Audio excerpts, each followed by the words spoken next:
What's up everybody, Nvanz here, and today we're going to be reviewing Mad Max, a game that was developed by Avalanche Studios and published by Warner Brothers Interactive Entertainment.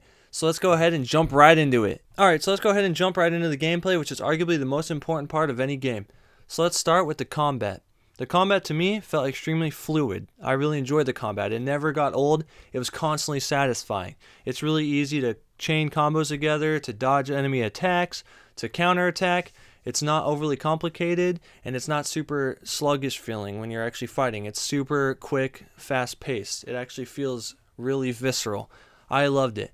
And as you're fighting, if you build up a chain, if you dodge really well, you build up the fury gauge, which will put you into like a angry state where you do additional damage and you can do extra moves that cause more and more damage to the enemies as you're fighting. And going back to the fury gauge really quick, it's never not thrilling when you just grab a guy and you suplex them into the freaking ground. It is extremely satisfying. I couldn't get enough of it myself. Driving's up next, and this is the most important aspect of the game. You're going to be spending a majority of your time driving from point A to point B to C to Z. Or you're just going to be exploring the world around you. Or, whatever. You just want to run people over. It's all up to you. It don't matter to me. So I'm happy to actually report that the driving in this game feels really smooth.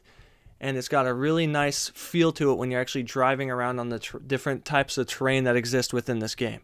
So depending on what type of vehicle you're using, you can actually feel a slight difference to how it handles and the top speed and the acceleration and all these other important factors and stats that go into each different vehicle type. Speaking of driving, let's go ahead and talk about something I really enjoy about this game, and that's the role-playing elements that they fit in here. So as you progress throughout the game, you don't have to play too far to get this, thankfully.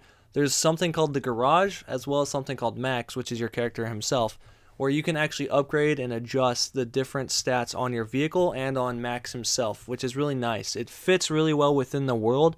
It's little things that might be like, hey, you collect more scrap, which is a material you need to use to upgrade Max himself or upgrade the armor he's wearing, and to upgrade the vehicles itself within the garage. So say you might want to change the tires or change the exhaust port, whatever it might be, and that'll change your top speed, how much damage or the weaponry on your vehicle, all those different little things. And another thing they have in here that's really nice is that you need to refuel your vehicle or whatever type of thing you might be using, like a hot air balloon that they have in these games, which are basically fill-in for towers and other games. You fill the fuel tank of the hot air balloon, you fly up as high as it'll take you, and then you scout everything out around you, which is another thing I really enjoyed about this game, the scouting mechanic. Basically, when you're up in the air in this hot air balloon, you can pull your binoculars, or anywhere on the map actually, and you just look around, and there'll be different points of interest, such as a camp that you can take over, or maybe a landmine that you need to deal with. And then as you scout, you unlock all that on the map so that it's easier to find later on as you're playing the game. The last thing I want to talk about really quick that's a positive in the gameplay aspect is the refill water canteen mechanic. So basically, Max has a canteen on him at all times, and depending on what water sources you encounter, you can refill said canteen and then drink the water to restore health to Max himself. It's a nice little survival element that I really enjoyed them putting into the game. So having said that, let's go ahead and get on to the negatives. So one thing that I really didn't like is the platforming. Sure, they have like little elements where you just press X and you can climb up, but there are certain moments where there aren't ledges that you can actually like start an animation and climb up over. You're going to actually have to use the jump animation that's in the game to get on top of a ledge or wherever it might be to go. And this is just not good. It's not good at all. First of all, Max only jumps like the same animation and the same height every time. So trying to platform with that is damn near impossible. I had a lot of problems with it. And then another thing that I encountered was when you're up in that hot air balloon scouting things out, sometimes you'll see a dot that you would normally be able to just say, hey, this is what this is. We've scouted it. Well, sometimes it won't actually show it.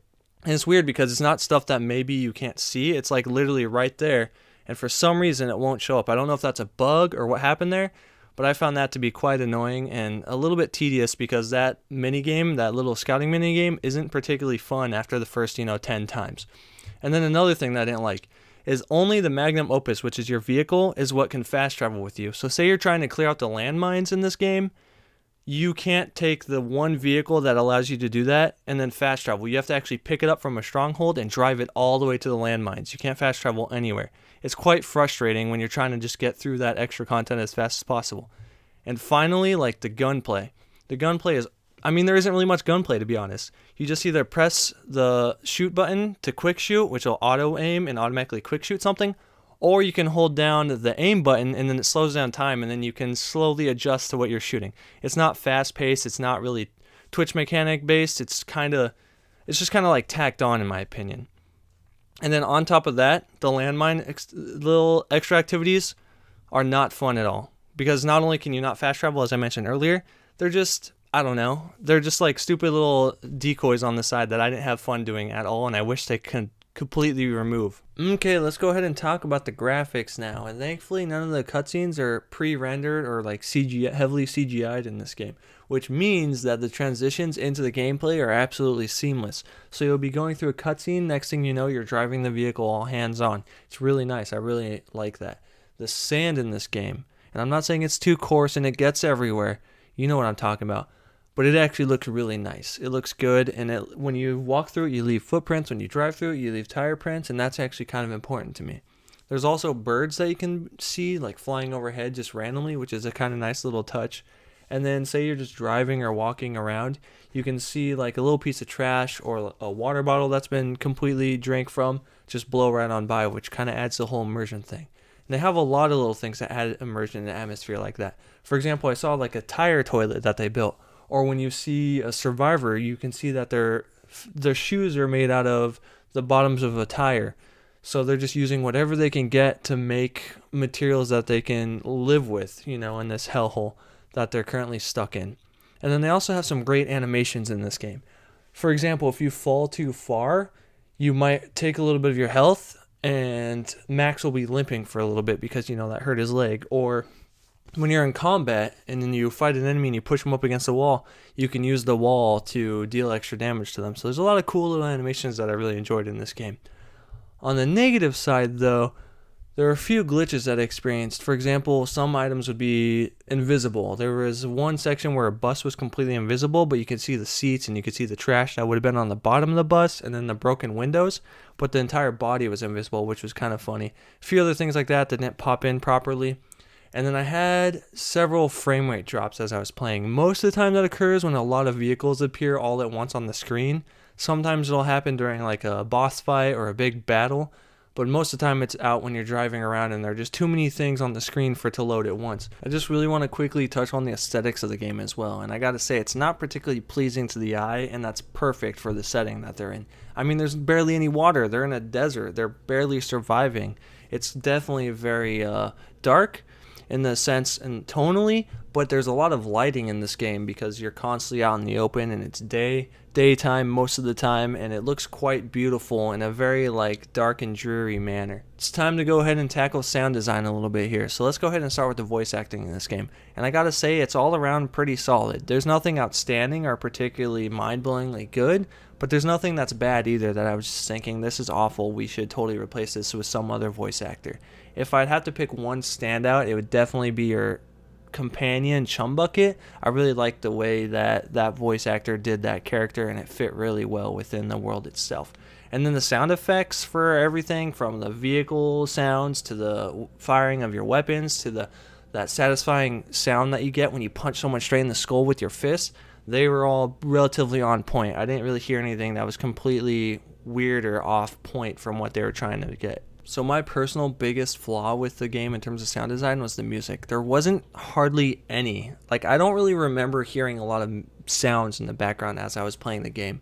And to be honest, as you're driving for hours and hours and hours, it kind of gets old just hearing the same sound effects play out without any sort of musical score in the background to kind of keep a little bit of excitement there as you're playing the game, which is too bad. Last but most certainly not least, we're going to go ahead and talk about the story a little bit here, and let's just go ahead and get it out of the way. It's bad. The story is not good in this game. It's not that engaging. It's not very memorable. There aren't any moments that I was like really blown away, like, oh, this is fantastic storytelling. Max starts with nothing. He loses everything at the beginning, and then you got to work your way back up to the top. And the villain in this game is easily forgettable. I mean, he's just another bad guy who's purely evil for the sake of being a bad guy, and you just gotta, knock him down a peg or two. Outside of that, there really isn't much to the main plot itself. So basically, the main goal of the game is to lower the threat in the different areas to get to the big baddies and destroy them to then get to the main ultimate villain. You don't necessarily have to do it, but in terms of the story, There are different camps that you can take over and turn into your own, which will lower the threat, or destroy sniper towers, whatever it might be, and then it'll lower the overall threat in the area, lowering the amount of patrols, whatever it might be, that are coming after you that the main baddie controls. There is one saving grace when it comes to the story, and that's the immersion, in the sense that you can come across different survivors out in the wild or the wastelands who will comment on things that you've done. They'll be like, hey, I heard that these patrols have been getting knocked down lately. That must have been you, isn't it? Or you can go back into a stronghold and then characters will comment on what you've been doing out in the world. They'll say, hey, I heard there was someone going around the racing circuit who's on top. That's pretty fantastic. Or, hey, I heard that someone saved this character. That must have been you, I bet. So the rumors get kind of spread around, and that really adds to the atmosphere and the immersion of the game, which I really did appreciate. Having said all that, even though the story's not that exciting, you don't necessarily want to do the side missions or do the threat thing because it's not particularly interesting to you. They do incentivize you for doing so. So you need to lower the threat in a certain region or do certain side missions to unlock different upgrades for your car and for Max himself. And you're going to need to do that because as you progress in the game, the difficulty gets higher, the enemies get higher, the vehicles get stronger, and if your gear isn't keeping up with them, it's going to make beating the game a lot more difficult than it needs to be. So even though you don't necessarily want to go through with doing the story stuff because the story is weak, at least there's a reason to do so, and that's kind of nice. There were just two more things I'd like to talk about that are kind of relating to story elements. And the first thing is Griffa, who is basically the guy you need to go to upgrade Max. And what you do is you go to him, and every time you do, you get another little brief cutscene where he talks to Max, and he kind of unearths like Max's subconscious, and you kind of get to know Max as he was before the game a little bit and kind of get what he's thinking in the end. And then the other thing I'd like to mention is the fact that when you go through and you find history relics, because there are different collectibles in the game, a lot of time Max will give a brief little comment on what he sees, which is kind of nice because it kind of fills in his backstory and how he is as a character. And then I guess this is a third thing. Max as a character is kind of intriguing to me because he's not really like a good guy. He's not like, oh, I'm definitely the hero, I want to help everybody. He's just another guy who's trying to survive out here and get the hell out of this horrible situation that he's been left in. I mean, he's not like totally brutal. He's not a psycho like some of the characters in the game, but he's not really out to help anybody but himself either, and that's pretty interesting to me. He's kind of gray. Finally, let's go ahead and get to the part that you've all been waiting for, and that's going to be my score. So I'm going to score this one a buy. This game is absolutely worth it. I mean, it's only $20 US right now, and there's a lot here to like. I mean, the combat alone, that aspect of the gameplay was fun from beginning to end. I never got sick of just German suplexing some asshole who's trying to take me out because the big baddie told him to, or just smashing someone's face into a wall and ending his miserable life and miserable existence. That was way too much fun. I enjoyed it a lot. And the races, the driving, the vehicle combat, that stuff was pretty great too. And there's a lot to do here. I mean, you could capture camps, you can go through minefields. There's just so much here. There's a lot of content. And honestly, I beat it in 30 hours, but if you do all the side stuff, there's about 40 hours worth of content total. I would definitely recommend this game. I'd like to end this by just saying thank you so very much for anybody who took the time to tune in and watch my review. I really hope you enjoyed it. And if you did, go ahead and press that subscribe button down below. Become a part of the fandom today. If you liked the video, go ahead and give it a like. If you didn't like it, go ahead and give it a dislike. That's totally fine too. And feel free to put a comment down below. I will do my best to get back to all of you as much as possible. Thank you so very much. Have a wonderful time. Nvanz signing out.